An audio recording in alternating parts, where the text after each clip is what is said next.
Lettre de saint Paul apôtre aux Philippiens, chapitre 1. Paul et Timothée, serviteurs du Christ Jésus, à tous ceux qui sont sanctifiés dans le Christ Jésus et habitent à Philippe, ainsi qu'aux responsables et aux ministres de l'Église. À vous la grâce et la paix de la part de Dieu notre Père et du Seigneur Jésus-Christ. Je rends grâce à mon Dieu chaque fois que je fais mémoire de vous. À tout moment, chaque fois que je prie pour vous tous, c'est avec joie que je le fais, à cause de votre communion avec moi, dès le premier jour jusqu'à maintenant, pour l'annonce de l'Évangile. J'en suis persuadé, celui qui a commencé en vous un si beau travail le continuera jusqu'à son achèvement, au jour où viendra le Christ Jésus.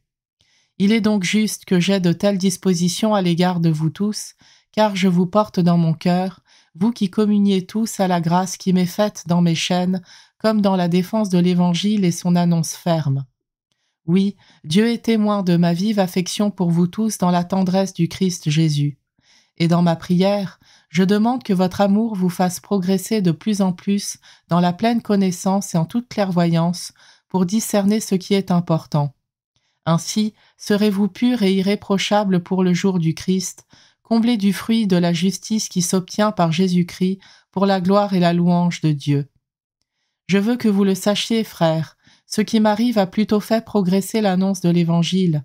Ainsi donc, dans tout le prétoire et partout ailleurs, mes chaînes manifestent mon attachement au Christ, et la plupart des frères, chez qui mes chaînes suscitent une ferme confiance dans le Seigneur, trouvent une audace nouvelle pour dire sans crainte la parole. Les uns proclament le Christ en esprit de jalousie et de rivalité, d'autres le font avec une intention bienveillante. Ceux-ci annoncent le Christ par amour, sachant que je suis ici pour défendre l'Évangile. Ceux-là le font en intriguant, sans intention pure, pensant aviver ainsi l'épreuve de mes chaînes. Qu'importe. De toute façon, que ce soit avec des arrière-pensées ou avec sincérité, le Christ est annoncé, et de cela je me réjouis. Bien plus, je me réjouirai encore, car je sais que cela tournera à mon salut, grâce à votre prière et à l'assistance de l'Esprit de Jésus-Christ. C'est ce que j'attends avec impatience, et c'est ce que j'espère.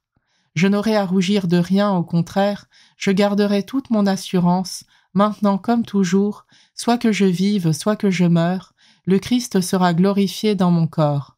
En effet, pour moi vivre c'est le Christ, et mourir est un avantage.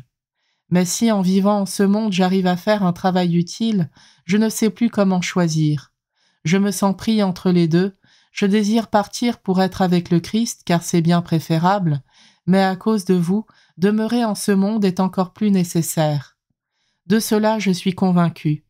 Je sais donc que je resterai et que je continuerai à être avec vous tous pour votre progrès et votre joie dans la foi. Ainsi, à travers ce qui m'arrive, vous aurez d'autant plus de fierté dans le Christ Jésus du fait de mon retour parmi vous. Quant à vous, ayez un comportement digne de l'Évangile du Christ.